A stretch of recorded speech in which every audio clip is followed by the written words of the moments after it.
네, 11번째 강의죠. 오늘은 종교 역사관에 대해서 하겠습니다. 지난 시간에 종교의 인간관에 대해서 했는데, 종교에서 인간을 어떻게 이해하는가, 그 다음에 삶의 의미에 대해서 이렇게 뭐 운명론, 그 다음에 뭐죠? 자유의지, 또 성과 속에 관해서 잠깐 배웠습니다. 오늘 이제 역사관 하겠습니다. 역사관의 종류는 역사를 어떻게 보느냐, 그 다음에 우주의 출발과 종말, 또 개인 인간의 어떤 생사관, 죽은 다음에 어떻게 되는가? 그 다음에 죽음의 문제를 극복하기 위해서 각 종교마다 어떤 구원에 관한 설명을 하는가에 대해서 살펴보도록 하겠습니다. 자, 우선 역사관과 종교, 우주관 할 때 여기 있는 한자가 이제 역사, 그 다음에 우주죠. 옆에 이제 여기 관자인데 이 관자 관이라는 한자는요, 그 황새를 의미하는 요 관자에다가 볼견자가 합성된 말이죠. 한자는 의미 문자입니다.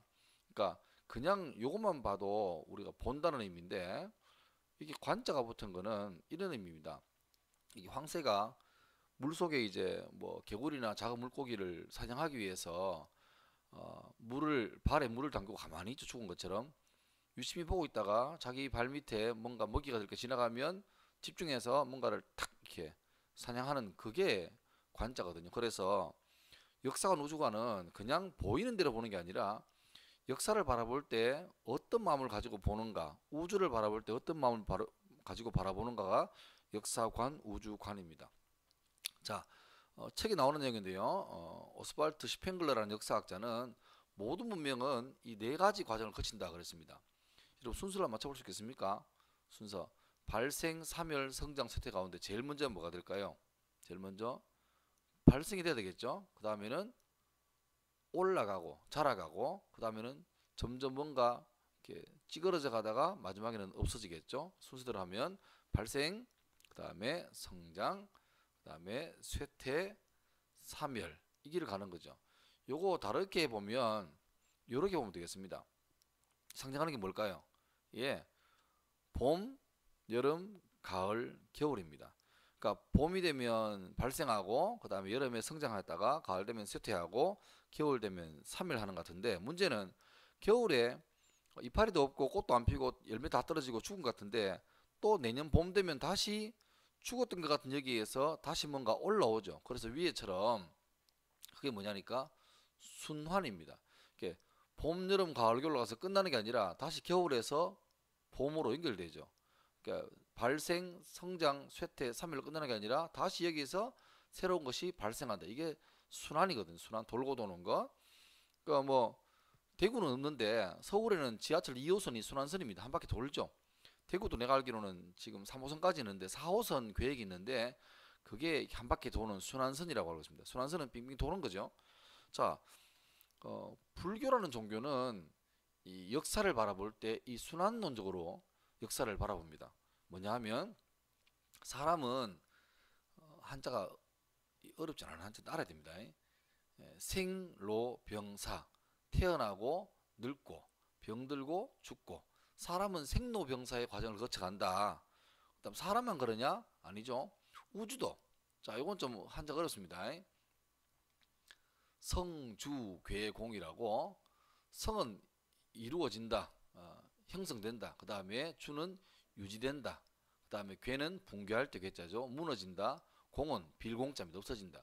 자, 사람도 생로병사, 우주도 성주괴공의 과정 거치는데 이걸로 끝이 아니라 불교의 세계관은 사람이 생로병사 태어나서 늙어지고 병들고 죽었는데 끝이 아니라 다시 새로운 존재로 태어난다. 이게 아까 말했던 순환이죠. 우주도 형성되고 유지되었다가 무너지고 없어지는데 끝나는 게 아니라 또 다른 어떤 우주가 형성된다라고 말합니다. 불교는 역사관이 순환론입니다. 불교의 순환론을 가장 잘 드러내는 게 바로 이거죠. 여러분 윤회라는 말 들어보셨습니까? 윤회. 불교의 세계관은 윤회설입니다. 윤회설. 윤회설은 뭐냐 하면 이 세계가 이 역사가 돌고 돈다는 거죠. 여기 있는 이 무서운 그림이 육도 윤회도라고 하는데 윤회의 과정을 거치는데 6가지의 세상이 있다라고 봅니다. 불교에서는. 그래서 순서로 말하면 순서가 아니고 그냥 이렇게 제일 낮은 단계가 지옥, 그다음에 악귀, 축생, 아수라, 인간, 천상 이건데 어, 우리가 지금 이게 천상이죠, 천상. 좀 잘 보이게 할까요, 메모가? 예. 예. 지금 우리가 인간인데 이번 생을 살 때 이렇게 이게 돌고 도는 건데요. 그 기계론적으로 여기서 여기 가고 여기서 이게 아니고 지금 우리 인간이잖아요. 인간에서 이 땅에서 살 때 불교의 세계관입니다. 정말 뭐 착한 일도 많이 하고 남 도와주고 그렇게 살면 다음 편에 업그레이드가 되어서 어떻게 이쪽으로 올라간다 이런 개념이죠. 그리고 만약 이 땅에서 막 이상하게 살고 막 사람인데 사람 같지 않게 살고 그러면 어떻게 해요? 다음 단계에서는 그 사람의 삶의 어떤 질에 따라서 더 낮은 단계로 다운그레이드 된다는 거죠. 그래서 뭐 지옥은 말 그대로 지옥입니다. 지옥. 그 다음에 축생은 이야기쉽게 하면 짐승, 가축, 짐승들이고 아수라는 그 사람하고 뭐 다른 존재의 반반, 뭐 반인 반수 뭐 이런 내가 쉽게 설명할게요. 그런 개념이고 악귀는 약간 또 요 두 개 중간입니다. 그러니까 악귀는 끊임없이 배고픈 그런 귀신 같은 존재인데요. 하여튼 이렇게 지금 우리가 인간의 단계에 있지만 우리 삶에서 어떻게 사는가에 따라서 이 6개의 단계를 끊임없이 돌고 돈다. 이게 윤회입니다. 윤회. 그리고 이 억급의 윤회를 돌고 돌다가 어느 순간 딱 불교에서 말하는 깨달을 때는 이 윤회의 굴레를 벗어나서 여기 보이는 것처럼 예, 해탈을 하면 벗어난다는 거죠. 예, 윤회를 벗어나서 해탈한다. 그렇게 그래서 불교에서 이 해탈 깨달은 자의 첫 사례가 누구냐니까 석가모니라고 말하고 그래서 불교는 엄밀히 말하면 석가모니가 신이 아니고 모든 사람 속에 불성이 있다라고 말합니다. 그래서 깨달은 사람, 내 속에도 불성이 있구나, 내 속에도 부처가 될 어떤 가능성이 있구나, 이걸 깨닫고 이 윤회를 벗어나는 사람은 다 부처라고 말하죠. 그리고 심지어는 뭐 그런 말도 합니다. 뭐 감옥에 있는 부처, 교회에 있는 부처, 그게 뭐 불교에서 뭔 줄 알겠죠. 그 사람 속에 다 불성이 있으니까 깨달으면 뭐 이 윤을 벗어난다 그렇게 말하고 있습니다. 근데 불교의 이 윤회 순환론적 세계관에는 역사적인 배경이 있습니다. 자, 좀 세계사로 좀 들어가겠습니다. 어,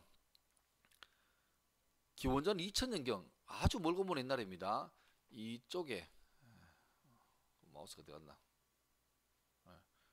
예, 이 지역에 살던 그러니까 유럽과 아시아 가운데 좀 살던 아리안족들이 이쪽에서 이제 목축을 하고 살았는데 초지가 이제 없어지고 그 다음에 뭐 가축이 늘어나고 하니까 불가피하게 새로운 땅을 찾아서 이동하죠. 그래서 유럽으로 가기도 하고 또 일부는 또 아시아 쪽으로 넘어오는데 그 아리안족 중에서 일부가 쭉 올라와서 이란을 지나서 인더스강을 지나서 지금의 인도까지 내려옵니다.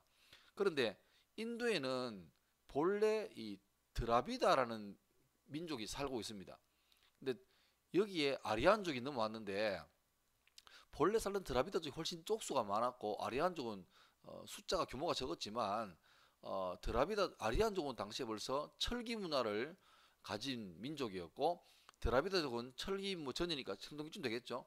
그래서 소수지만 전쟁을 하면 계속 드라비다족이 이제 아리안족에게 박살나는 거예요. 그래서 이 본래 살던 드라비다족은 이렇게 남쪽으로 많이 이동하고 북쪽이 중심으로 아리안족이 이렇게 정착하고 거주하게 됩니다. 지금도 보면 인도에 가면 약간 노스 인디언 우먼 이렇게 북쪽에 사는 인도 사람들이 약간 피부 톤이 좀 밝죠. 백인 비슷하게. 그 다음에 상대적으로 남쪽 지역에 사는 인도 사람들은 상대적으로 피부색이 많이 검습니다. 이건 뭐 남자 여자 상관없이. 그래서 약간 이 셈족 계열은 약간 백인 비슷한 그쪽이고 반대로 드라비드족은 약간 피부색이 또 진한 그쪽이죠. 그래서 문제가 뭐냐 하면 이렇게 이제 지배를 했는데 아무래도 이제 인구 구조가 이렇게 되는 거죠. 이렇게 되는 거죠. 이렇게 아리안족이 지배층이지만 너무 소수고 밑에 있는 드라비드족이 너무 사람이 많은데 이 계속 이제 지배하니까 이 사람들이 이제 불만을 가지겠죠. 그래서 아리안족이 이 드라비다족의 이 불만들을 잠재우기 위해서 독특한 세계관 하나를 이렇게 가져옵니다. 그게 바로 이거죠. 윤회 사상입니다. 윤회 사상. 예, 삼사라라고 하는데, 자, 이거죠.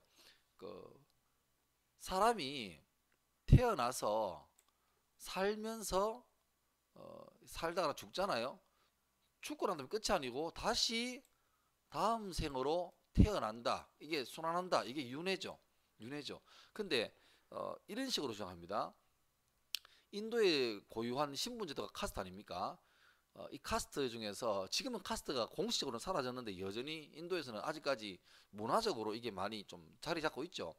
카스트의 제일 상류계층은 브라만이라 해서 주로 이제 성직자들입니다. 성직자들.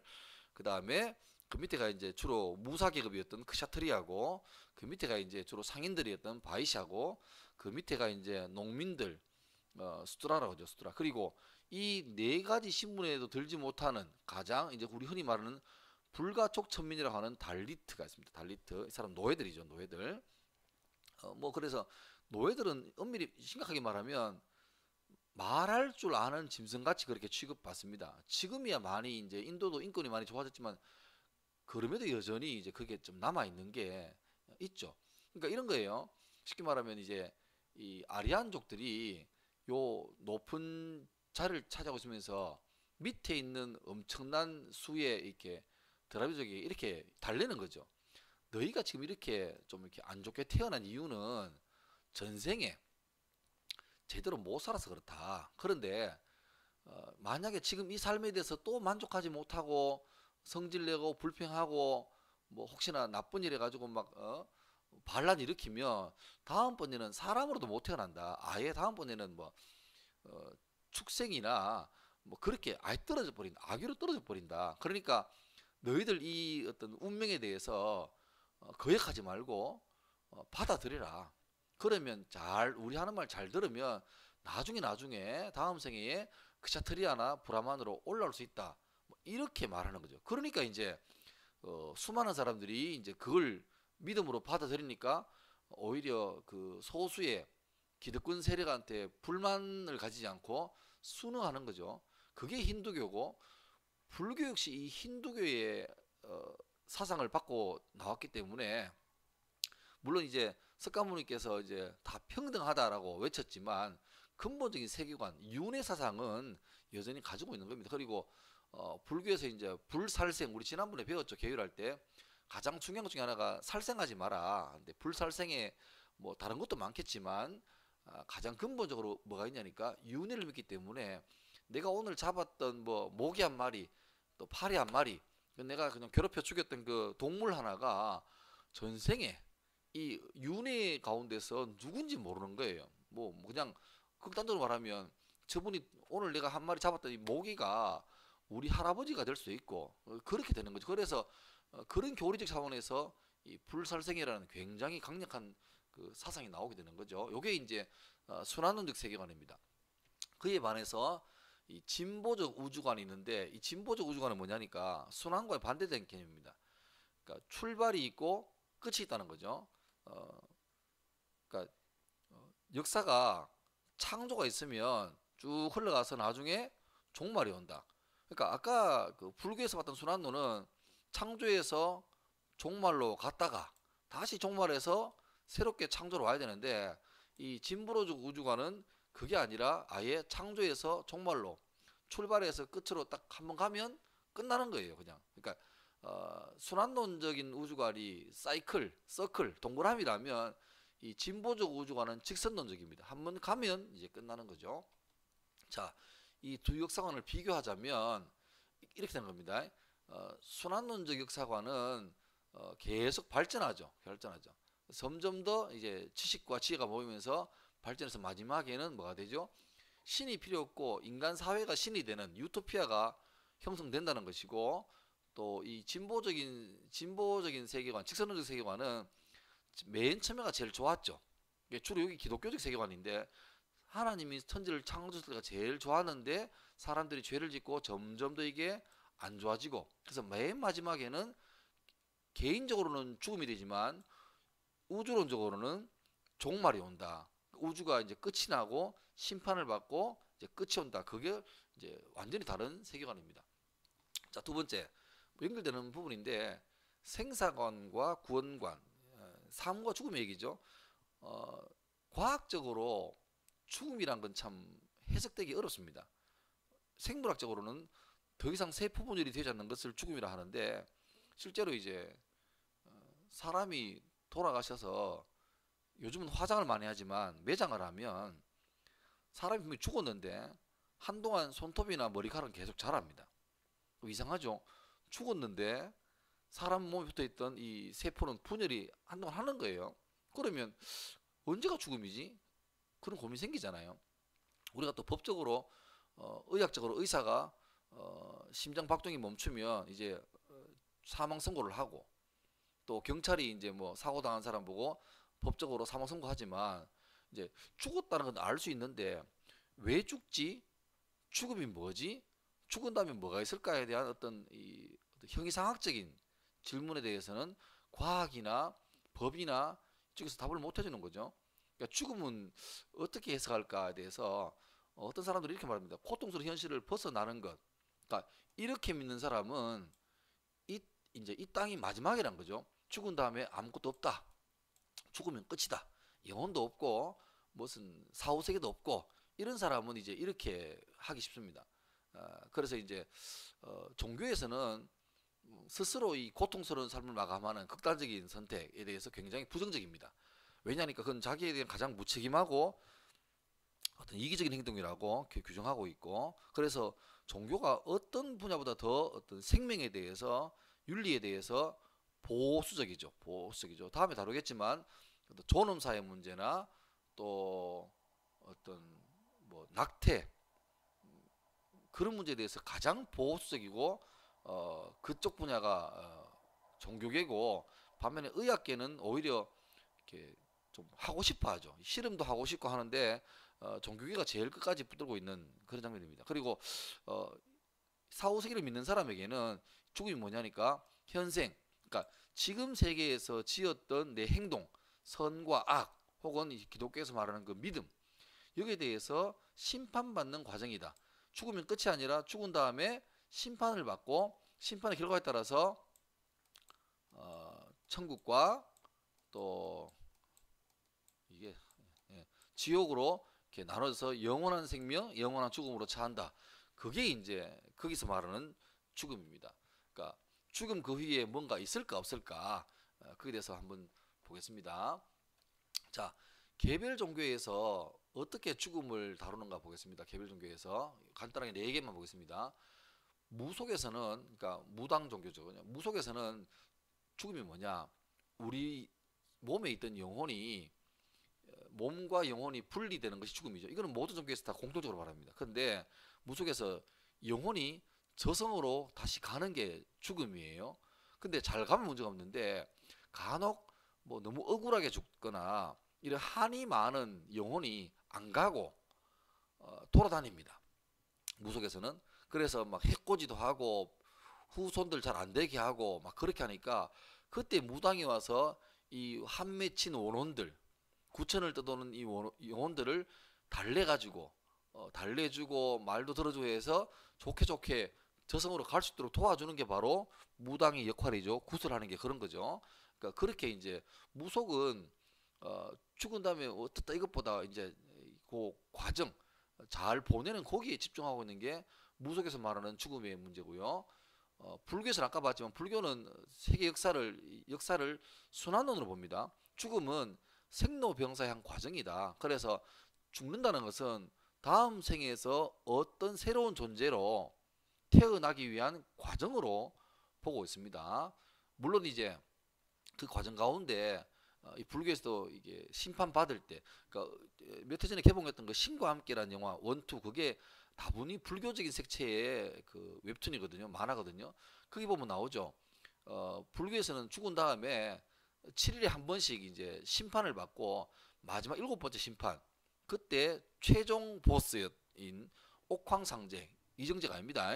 그 옥황상제에게 심판을 받고 이제 최종 판결된다. 다음에 어떻게 태어날지 어디에 뭐 이게 된다. 그렇게 말해서 혹시 이제 그쪽 관심 있는 사람은 들어봤을 건데 이 천도제라고 불교에서 그렇게 합니다. 천도제. 그러니까 죽은 다음에 이제 제사 지내는 거죠. 천도제가 뭐 말 그대로 하면 하늘 가는 길을 열어주는 제사입니다. 그러니까 달래는 거죠. 밑에서 이제 후손들이 막 이렇게 심판받을 때 좀 잘 봐달라고 그렇게 달래는 그게 이제 천도제가 되겠죠. 하여튼 그렇게 하면서 이제 불교에서는 이 순환론적 역사 가운데 다음 단계로 나가는 과정으로 그렇게 보고 있습니다. 자, 기독교에서는 이 죽음이 뭐냐? 하나님이 세상을 참 아름답게 창조하셨고 사람에게 아담 하와에게 자유의지를 줬는데 아담 하와이가 자기에게 주어진 이 놀라운 권리였던 자유의지를 잘못 사용한 거죠. 그래서 그 죄를 지었고 그 죄의 결과로 모든 사람은 다 하나님의 집이 아니라 지옥으로 떨어진다. 그래서 하나님께서 이 지옥 갈 사람들을 불쌍히 여기셔서 천국 갈 수 있는 길을 주셨는데 그게 바로 하나님의 아들이었던 예수님입니다. 예수님이 이 땅에 오셔서 우리의 죄를 위해서 십자가에 돌아가시고 부활하심으로 예수를 믿으면 구원의 길을 열린다. 이게 바로 기독교의 구원관이죠. 그래서 기독교에서는 선악, 착하고 못됐고가 아니라 더 중요한 기준은 뭐냐니까 네 스스로의 구원의 가능성이 전혀 없음을 절실히 깨닫고 나를 구원할 수 있는 능력이 있는 예수님을 너의 구주로 믿느냐. 이 믿음에 따라서 영생과 영벌이 나눠진다. 그렇게 믿고 있는 것입니다. 참 간단하죠. 아주 분명합니다. 뭐 착하게 살면 구원받는다. 그렇게 말하면 이 착함의 기준이라는 게 너무 상대적이잖아요. 좀 착하면, 더 착하면, 덜 착하면. 근데 기독교는 예수를 너의 구주로 믿느냐? 이거 따라서 이제 결정됩니다. 그러면 그 믿음만 있으면 뭐 어떻게 살아도 되느냐? 그 문제는 좀 별개의 문제긴 한데 예수를 믿는 사람, 삼위일체 하나님 중에서 성령 하나님께서 그의 주인이 되신 사람은 예수를 믿는 사람은 하나님께서 그 사람을 점점 더 거룩하고 하나님 믿는 사람다운 사람으로 상대방을 사랑하고 배려하는 사람을 만들어 간다. 이게 이제 기독교의 어떤 성화 교리인데, 그러니까 선악의 문제로 구원받는 게 아니라 예수 믿는 믿음으로 구원받고 믿음 있는 사람은 점점 더 예수 믿는 사람다워진다. 이것이 이제 기독교의 교리입니다. 자, 다음에 유교는 좀 독특해요. 유교는 물론 이제 우리 처음 할 때 유교가 종교인가에 관해서도 여러 가지 좀 논의할 게 많다. 왜냐니까 유교는 그냥 하나의 생활 윤리가 아닌가. 뭐 왜냐니까 종교의 어떤 유교는 신이 조상이죠, 조상. 그러니까 영혼을 그냥 신성시하는 건데 유교는 어쩌면 내세보다 현실을 더 훨씬 중요시하는 그런 종교로 보면 되겠습니다. 그러니까 별로 이제 물론 죽은 다음에 어떻게 장례 절차를 치르고 하는 아주 복잡한 단계가 있지만 엄밀히 생각하면 살아있는 후손이 이 죽고 신적 존재가 된 조상에게 어떻게 복을 받는가에 대한 그런 문제로 장례 그다음에 제사 이 문제가 다뤄지기 때문에 유교에서는 엄밀하게 말하면 사후세계보다 현실 세계에 더 많이 관심을 기울이고 또 죽은 자를 대하는 살아있는 사람의 어떤 도리, 윤리 여기에 더 많은 관심을 가지고 있습니다. 자, 구원의 문제를 한번 보겠습니다. 구원이 뭐냐? 구원이란 그 말 그대로 말하자면 물에 빠진 사람을 건져준다는 의미거든요. 구원. 그러니까 어려움이나 위험에 빠진 사람을 구해준다. 이게 구원인데 종교에서 말하면 사후 세계 가운데 불교에서 말하는 극락이나 기독교에서 말하는 천국에 가려면 어떻게 가느냐? 어떻게 해야 우리가 지옥불에 빠지지 않고 구원받는가? 그 문제거든요. 자, 불교에서는 이렇게 말합니다. 번뇌에서 벗어난 해탈. 예. 그래서 이제 이 깨달음. 이 인생이라는 게 집착 때문에 생긴 고통이 많구나. 그래서 내가 집착을 다 놓아버리면 거기에서 벗어나서 이렇게 초월해 버리면 그때부터 참 자유가 있고 내 속에 이제 진정한 깨달음이 있고 이 세상의 모든 어떤 욕심에서 벗어나는구나. 그게 불교에서 말하는 해탈, 구원을 의미합니다. 기독교에서는 아까 말했지만 이 구원이 내 능력에서 있지 않아요. 사람은 근본적으로 전적으로 무능력한 존재고 어떤 예수님의 구원으로만 구원받는 존재이기 때문에 오직 예수를 믿음으로만 구원받는다. 그렇게 믿고 있습니다. 자, 이 공통점이 뭐냐? 거의 모든 종교에서는 다 현실적인 어려움에 처한 사람들을 향한 사랑의 마음이 있습니다. 어려워하고 병들어하고 힘들어하고 늙은 것 때문에 고생하는 사람들에게서 어떻게 하면 사람들을 도울까라는 그런 사랑의 마음이 출발하는 거죠. 근데 이 차이가 뭐냐 하면 뭐 대표적으로 불교와 기독교의 차이가 뭐냐 하니까 과연 구원의 가능성이 인간에게 있는가 차이입니다. 그러니까 불교 같은 종교는 네 속에 구원의 가능성이 있다. 씨앗이 있다. 그래서 잘 깨닫고 이걸 잘 발전시키면 너는 구원받을 수 있다. 깨달으면 해탈된다라고 말하지만 기독교에서는 사람에게는 구원받을 가능성이 전혀 없다. 아예 그냥 못 박아버려. 그래서 오직 예수로만 이렇게 말하죠. 물론 이제 천주교나 또 기독교의 일부 종파 같은 경우에는 믿음으로만 구원받지 않는다. 믿고 또 그렇게 뭐 행한 게 있어야 된다. 이것 때문에 이제 교단에 문제가 있지만 메인스트림의 기본적인 기독교 교리는 오직 그리스도를 통한 속죄, 예수님을 통해서만 죄 문제 해결되고 죽음 문제 해결되고 구원받는다. 그렇게 보고 있습니다. 자, 오늘 이렇게 해서 오늘도 짧게 했습니다. 그래서 우리가 이제 역사관, 역사를 어떻게 보냐, 우주가 어떻게 흘러가느냐, 그 다음에 죽음에 관한 문제와 구원에 관한 문제를 잘 살펴보았습니다. 다음 주에 또 개학할 때 다시 한번 더 복습하겠습니다. 퀴즈도 제가 낼 수 있으니까 잘 꼼꼼하게 들어오시면 감사하겠습니다. 예, 고맙습니다. 마칠게요.